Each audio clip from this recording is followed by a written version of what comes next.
told this story a number of times through my life. It was, which year it was? It was 1976. So it's a long time ago. Um, Three friends plus me were heading up to camp in Traverse City in Mackinac Island. But my friend Bill's family had a place near this little town called Lovell's, which wasn't like too far from Camp Grayling. We used to be able to hear like when they did the artillery practice out there.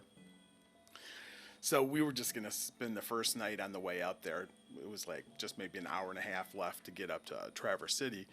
So we just stopped there in their mobile home. It was way out in the boonies. They had 10 acres. It was just one of the most remote places, like in the Lower Peninsula. Lovell's, the closest town, really was like a gas station, a bar, and that was about it. So we fixed dinner in the mobile home, and we were bored. We weren't drinking. I'll state that right off. I'm not saying we weren't drinking at all on this trip, but we weren't drinking on the first night. So Bill suggested, hey, we could drive out to the dump. Sometimes you can see bears out there. So we piled in the station wagon and driving out there. And the first thing I saw on the way to the dump, I saw in the sky what I thought looked like a flare. And I think I mentioned it to everybody, but they just ignored me. So I think I was the only one that actually saw that.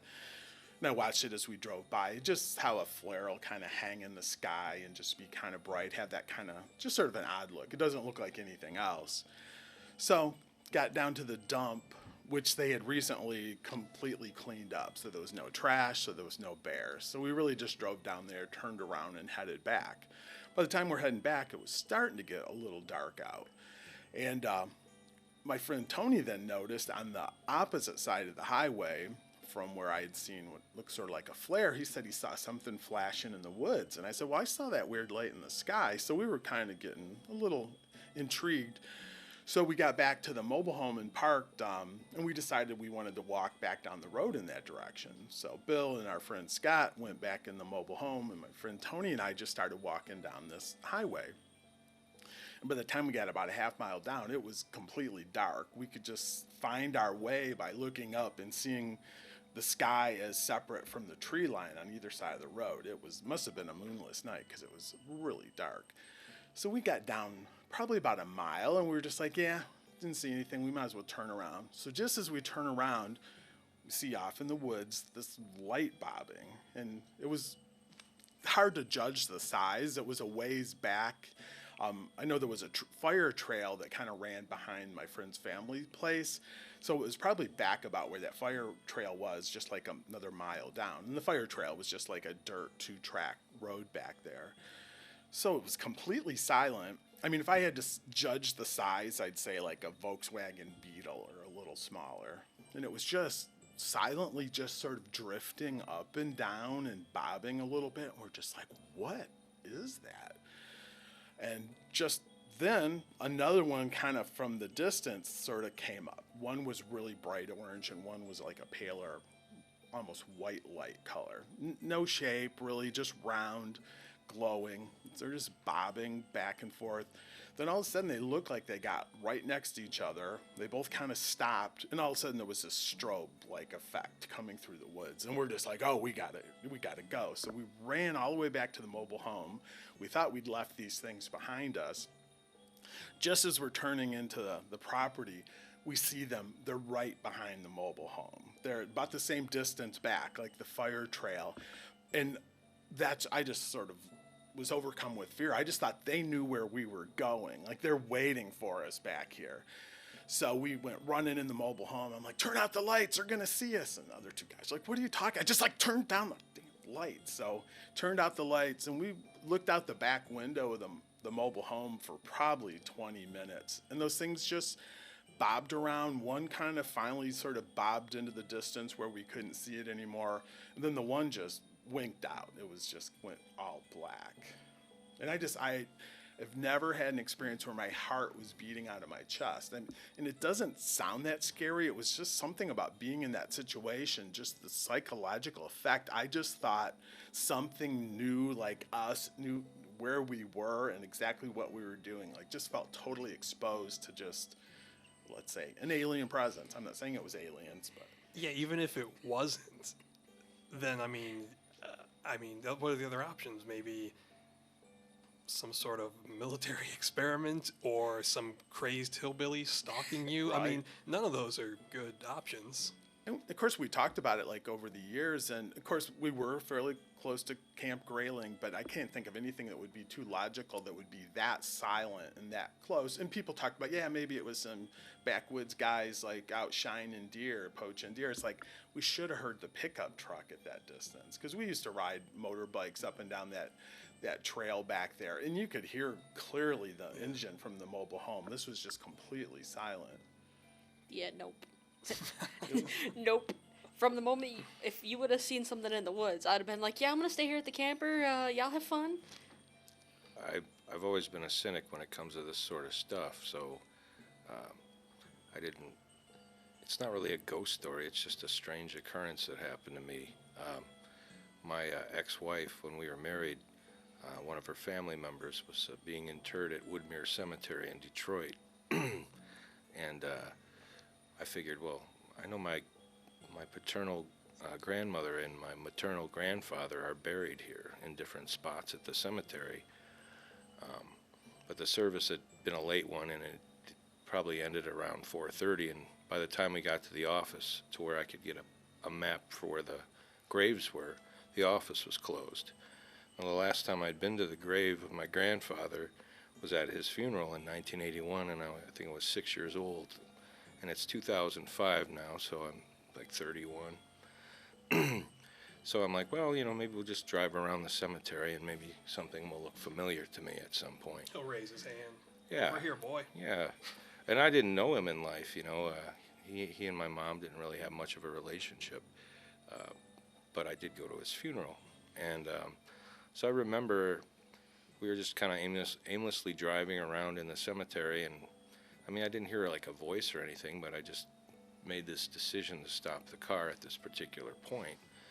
And I just got out of the car, and again, I'm not hearing any weird voices or anything like that, but I just walk maybe 6 rows into a particular field, and I kneel down at a marker, and I start pulling the grass away from the marker, and that was my grandfather's grave.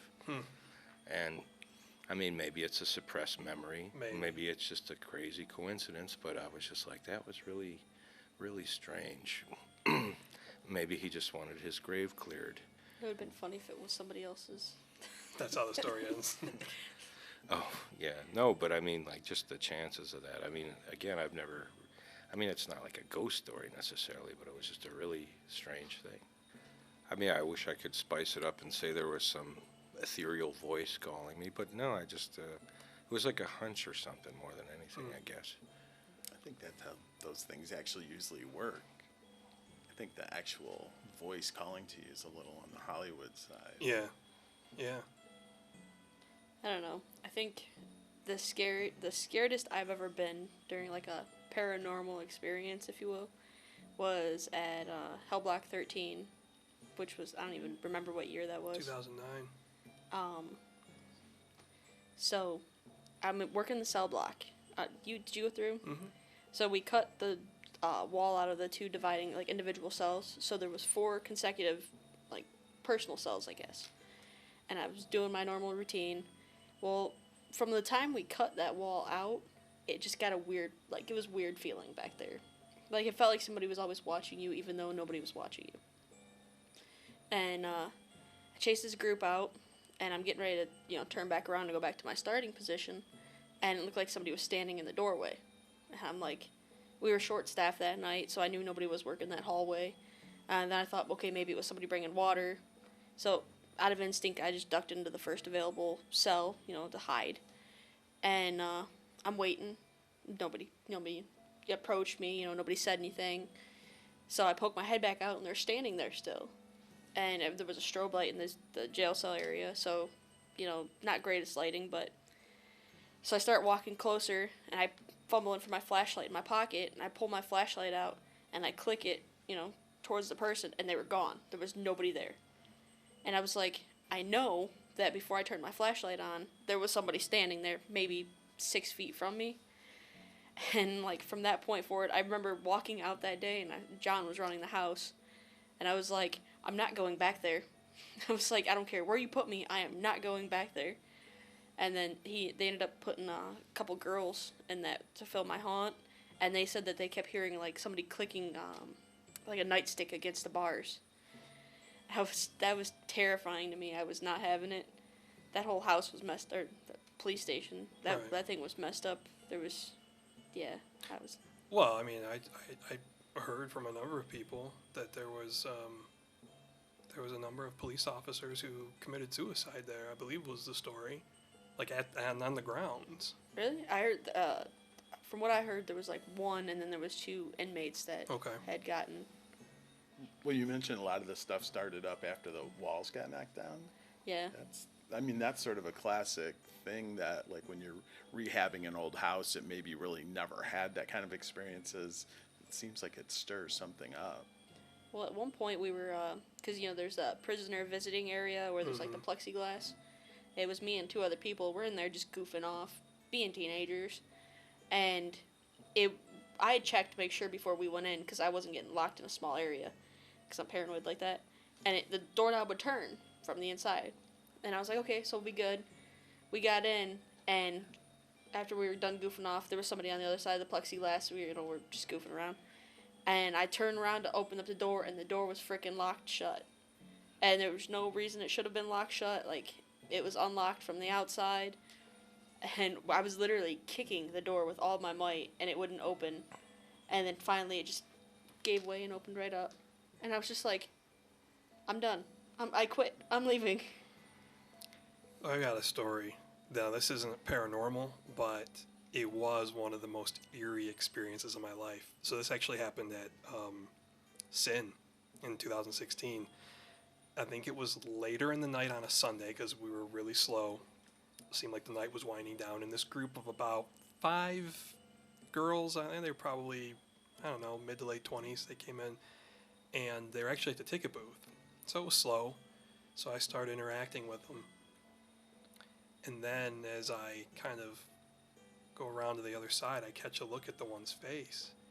And she was the spitting image of one of my friends.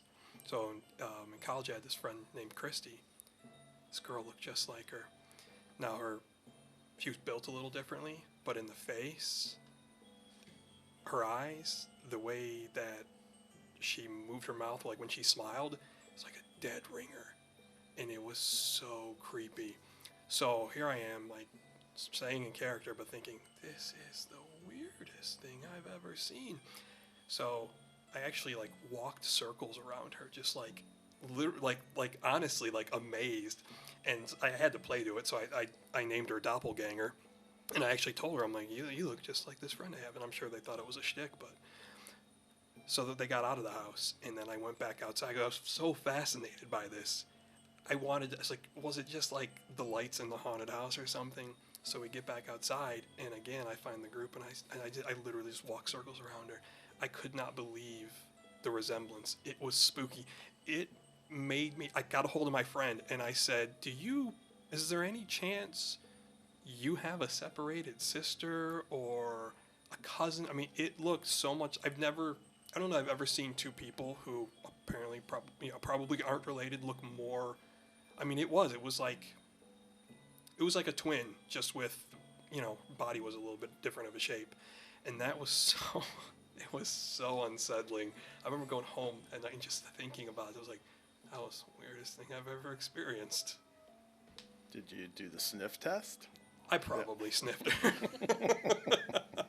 Generally, quite a few people get that, yeah. One of my ex-wife's jobs that she had, she used to work at a local funeral home. And during that time, she became pregnant by me. It's a good clarification Right, of this right. kind of story. So as her pregnancy went on, she wasn't able to do a lot of the physical activities that she had to do as part of her job. She was a hostess. So what she'd have to do other than answer the phone and sign people in and that sort of thing is she'd have to set up the chapels for the next day's service. And a lot of times that involved setting up a lot of chairs. And the chairs were kept in the basement. So one of her excuses, she said, well, I can't do that. I'm, pregnant. So, come in and help me. Being kind of a morbid person, I'm like, I'll go in if you want. I don't care. So she's like, yes, you got to go down there and get the carts, and they're right next to the cooler. And so I'm like, yeah, no big deal, right? It's just a basement, just like any other basement full of meat. Yeah. So, you take the freight elevator down, and the cooler's there, and there's the chairs, and you just can't. And even like I said, I'm kind of a cynic when it comes to that sort of thing. But in that moment, in that particular location, you can't help but feel presence, whether it's in your mind or something else. You just don't. I mean, that there's people in that room, and their spirits are kind of discorporated, and who knows? You almost feel like. Well, at least at the time, I remember I couldn't get out of the basement fast enough. I grabbed those chairs and hit the up button as quick as I could. Another thing she liked to do, she'd turn off every light in the chapel, but she would never turn off the ones by the casket. She'd be like, you know what? You go up there and turn the casket lights off, Because she's like, I'm just terrified that that person's going to spring out of the casket and grab me in a headlock or something. So There's no better jump scare than that. she always would leave that duty to me, and so I'd try to be as respectful as possible, but I'd be like, you know what, if you got to get up during the night, the bathroom's in the hallway, there's a drinking fountain, and there's some night lights there, and there's some magazines in the waiting room, if you're so inclined. So not really scary stuff, but just creepy. Yeah. Plus the smell of that place, and it's not the smell you're thinking. It's not like death and decay. It's the flowers. Just Yeah. so many flowers. It almost smells like bologna or something like that. Just sickening. Rotting No. meat. Yeah. I don't know. It's masking something. When I die, I want Ryan to be like my person that takes care of my body, just because he's so polite. I Like, don't think he's qualified to do I that. don't care. I want somebody to be nice to me like that. Well, I was just hoping they wouldn't eat my brains or something. Well, sure. Yeah, I probably would come back as a zombie, just because. You practiced enough. Yeah. So when I worked at, I worked this summer at Henry Ford Village, and there was like a camp program. Well, the kids came for a week. Now they went home at the end of the day, but on Thursday nights, the oldest kids in the group, or maybe like a couple of the age groups that were like the older age groups, they got to stay overnight. So there was a movie and snacks, and they got to play. I forget, we played some sort of game in the village, which is a great place to do that kind of stuff. But where we slept was in Lovett Hall. So Lovett Hall, for anyone who doesn't know, used to be a school. And as a matter of fact, when Henry Ford died, his body was displayed. I think the wake was held in the main lobby of Lovett Hall. And there's all sorts of stories about that place. Like, everyone who's worked there's got a story. And I was happy I got to come away with a story. So 2 different weeks.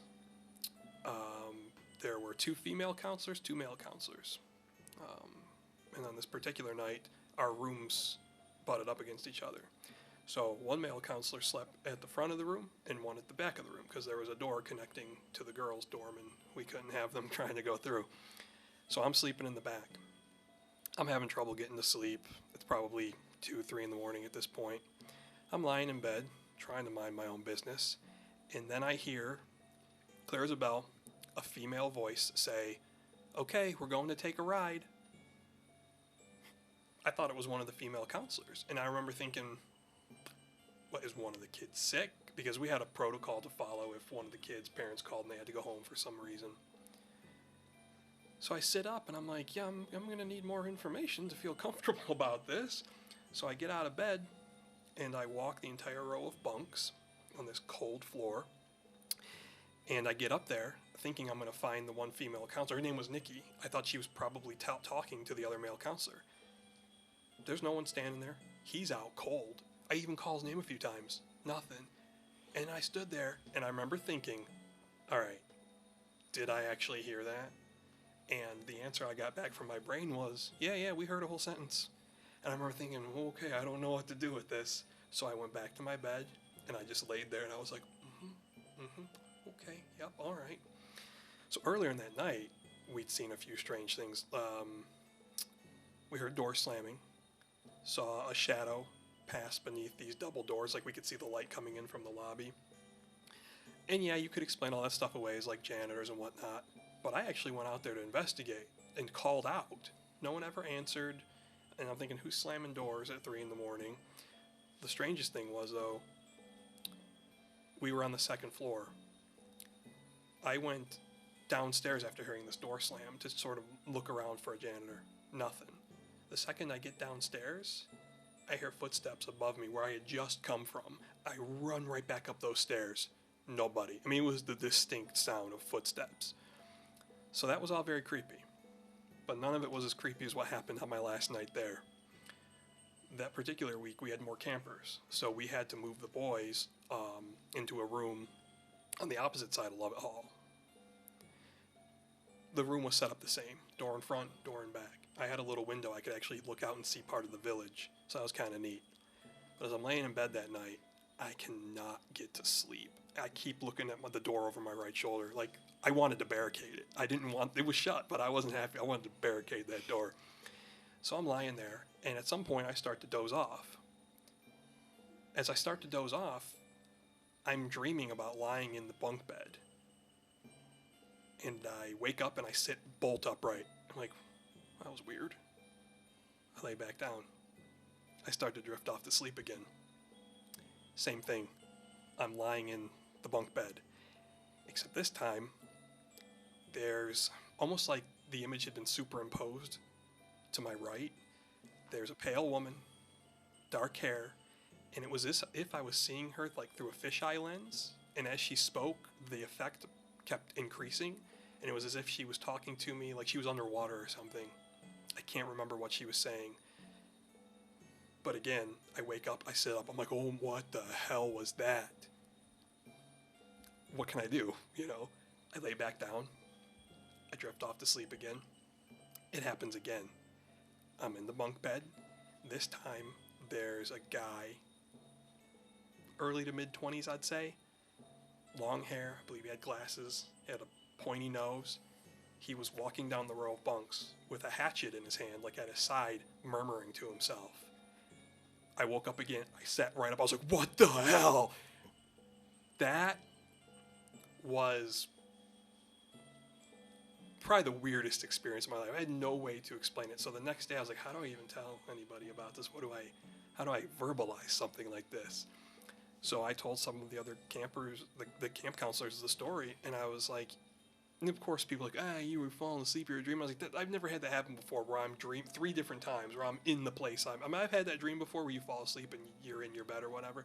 Not like this. And there certainly weren't people with bloody hatchets and weird women talking to me. Okay, that part might happen in dreams sometimes, but the only way I could explain it, I felt like those things I was seeing had happened in that room.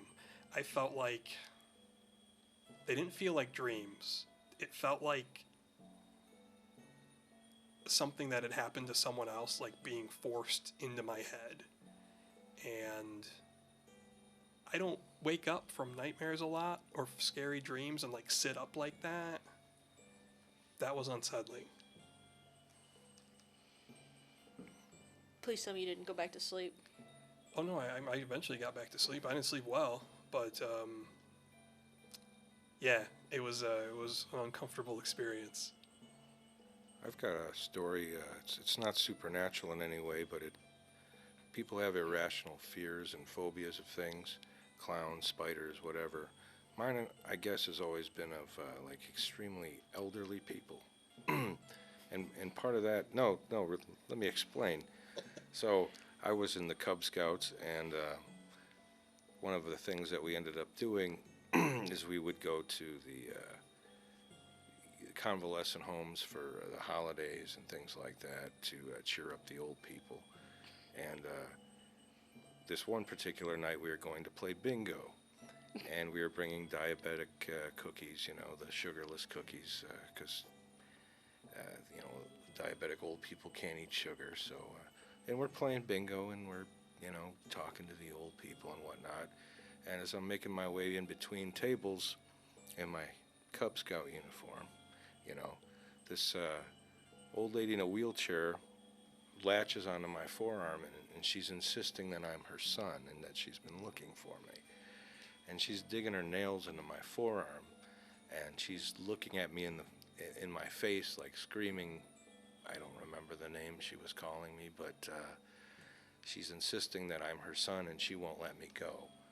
And she's like trying to draw me into her onto her lap and whatnot. And, you know, she's like in a wheelchair and smells like piss. And you know, I'm looking at her liver-spotted, veiny hands, and they're digging into my little forearm, and I'm terrified. You know, and I think after that experience, you know, the orderlies, the nurses, whoever came over, they finally got her pried off of my forearm there. But I remember on the way home looking at the little scratch impressions on my arm, thinking about that old lady, and, you know, and that's kind of stuck with me. Like, old people kind of give me the creeps.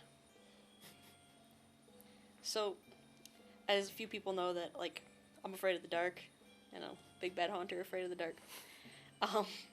Well, there's a reason behind that. I was, I don't know, I was probably maybe 8 or 9. We were out camping, some campground, I don't know, we had a little pop-up camper or whatever.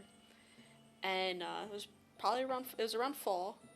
It was cold enough that, you know, we had to have hoodies and kind of be bundled up at night. Well, we went out, we were riding in the trails, you know, four-wheeling, and came home, it was well past dark. I mean, it was dark.